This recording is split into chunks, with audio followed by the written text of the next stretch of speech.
नमस्कार साथियों, Jalore news channel पर आपका हार्दिक स्वागत है। आज हम पढ़ेंगे गंगा नदी के बारे में हम अध्ययन करेंगे। सबसे पहले आप यदि इस चैनल पर नए हैं तो जालोर व्यूज चैनल को सब्सक्राइब करना है। गंगा नदी उत्तराखंड में एक जगह है जिसका नाम है गंगोत्री। गंगोत्री से इस नदी का उद्गम होता है और ये नदी यहां से थोड़ी आगे निकलती है। इस नदी पर एक बांध बना हुआ है जिस बांध का नाम है टिहरी बांध। टिहरी बांध जो उत्तराखंड के अंदर बना हुआ है। जब इस बांध का निर्माण किया जा रहा था तो सुंदरलाल बहुगुणा नाम के व्यक्ति ने इस बांध को बनाने का विरोध किया, क्योंकि भारत का जो हिमालय क्षेत्र है ये भूकंप जोन है। भारत में सर्वाधिक भूकंप हिमालय क्षेत्र में आते हैं और यदि उस क्षेत्र पर इस बांध को बढ़ा दिया जाए तो बांध में जब पानी का भराव होगा तो उसके कारण उसका दबाव प्लेटों पर पड़ेगा और प्लेटें खिसकने लगेगी और खिसकने के कारण है जो इस क्षेत्र में भूकंप आएंगे। तो सुंदरलाल बहुगुणा ने इस बांध का विरोध किया था। जब उद्गम स्थल होता है तो उद्गम स्थल पर इसका नाम होता है भागीरथी। उद्गम स्थल पर इसका नाम गंगा नहीं होता बल्कि इसका नाम भागीरथी होता है। फिर ये नदी थोड़ी आगे निकलती है। इधर से एक और शाखा आती है नदी की जिसका नाम है अलकनंदा। अलकनंदा नाम की एक और नदी आती है और यहां पर उनका मिलन होता है जिसका नाम है देवप्रयाग। देवप्रयाग में गंगा और अलकनंदा का संगम होता है। यहां पर ये दोनों नदियां मिलती हैं और यहां पर मिलने के बाद में इस नदी का नाम हो जाता है गंगा। अभी तक हमने देखा कि गंगा नदी जिसका उद्गम स्थल गंगोत्री है और उसका उद्गम स्थल पर नाम भागीरथी है और इस भागीरथी नदी पर एक बांध बना हुआ जिसका नाम है टिहरी बांध। इधर से एक नदी की एक और शाखा आती है जिसका नाम है अलकनंदा और अलकनंदा और भागीरथी देवप्रयाग नाम के स्थल पर इन दोनों का संगम हो जाता है। फिर ये नदी थोड़ी आगे निकलती है। यही उत्तराखंड में एक धाम है जिसका नाम है हरिद्वार। हरि यानी विष्णु, हरि का द्वार यानी विष्णु का द्वार। तो हरिद्वार इसी नदी के किनारे स्थित है और थोड़ी आगे और निकलने के बाद में इसके किनारे एक और शहर है जिसका नाम है ऋषिकेश। तो ऋषिकेश से ये मैदानी भाग के अंदर प्रवेश करती है। मैदानी भाग में इस नदी का प्रवेश हो जाता है।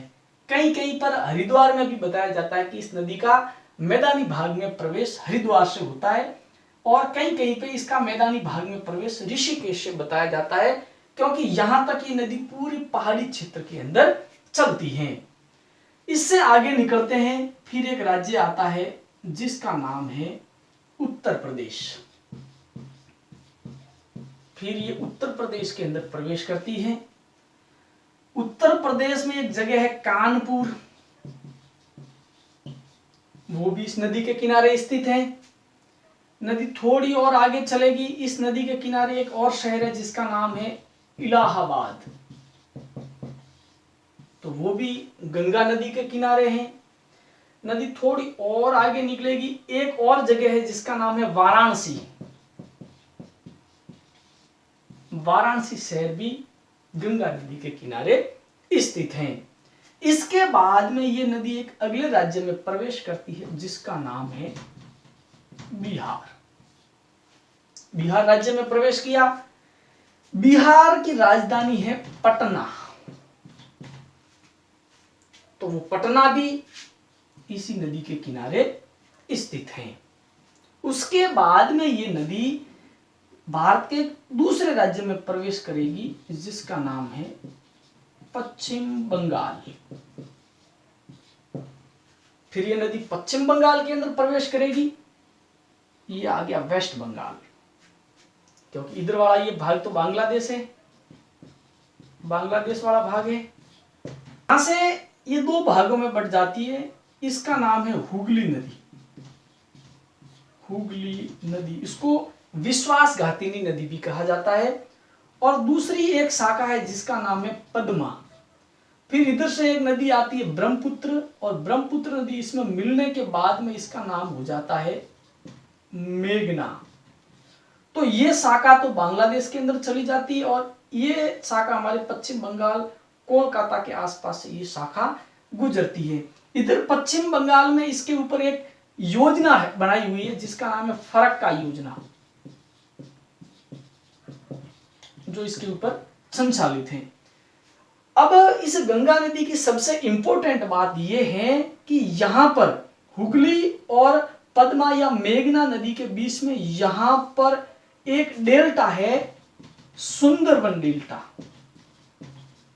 सुंदरवन डेल्टा जो विश्व का सबसे बड़ा डेल्टा है, विश्व का सबसे बड़ा डेल्टा।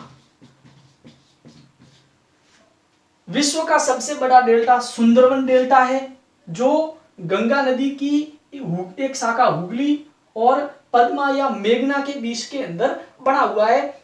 यहां पर सुंदरी वृक्षों की बहुलता के कारण है जो इस डेल्टा का नाम सुंदरवन डेल्टा पड़ा है। हम गंगा नदी हमने देखी थी, एक बार पुनः इसको रिपीट कर देते हैं। उद्गम स्थल पर इसका नाम भागीरथी होता है, और ये गंगोत्री से निकलती है, और उत्तराखंड में इसके ऊपर एक बांध बना हुआ जिसका नाम है टिहरी बांध।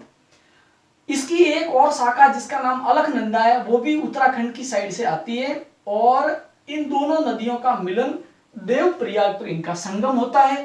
फिर उस देवप्रयाग पर संगम होने के बाद में इस नदी का नाम गंगा पड़ता है। उसके बाद में इस नदी के किनारे हरिद्वार स्थित है, और ऋषिकेश से ये नदी मैदानी भागों के अंदर प्रवेश करती है।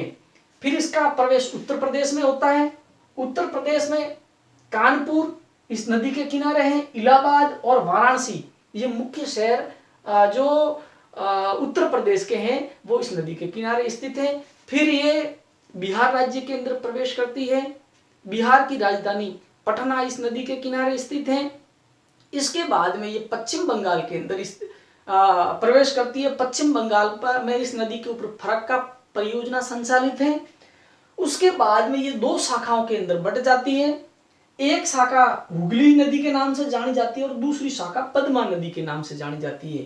फिर इधर से एक नदी आती है ब्रह्मपुत्र, और ब्रह्मपुत्र नदी पद्मा में मिलती है। उसके बाद में इसका नाम बदल के इसका नाम मेघना हो जाता है, और फिर ये पूरा अफवाह तंत्र है जो सारा जो नदियों का पानी है बंगाल की खाड़ी के अंदर गिर जाता है, और इन दो नदियों के बीच में यहां पर विश्व का एक सबसे बड़ा डेल्टा बनता है जिसका नाम है सुंदरवन डेल्टा। अब इसकी एक सहायक नदी है जिसका नाम है यमुना। यमुना नदी, यमुना नदी यमुनोत्री से निकलती है जिसका नाम है यमुनोत्री। यमुनोत्री से निकलती है। इधर शहर है दिल्ली। दिल्ली यमुना नदी के किनारे है। फिर आगे जाने के बाद में यहां पर एक शहर आता है जिसका नाम है आगरा, वो भी इस नदी के किनारे है। और फिर ये नदी है जो गंगा नदी के अंदर मिल जाती है, और ये गंगा की सबसे बड़ी सहायक नदी है। तो हमने गंगा नदी के बारे में अध्ययन किया है। आशा करता हूं कि मेरे द्वारा ये बनाया गया वीडियो आपको अच्छा लगेगा और आपके अध्ययन सामग्री में कहीं काम आएगा। इसी के साथ में वीडियो को पूरा देखने के लिए आप सभी का बहुत बहुत धन्यवाद।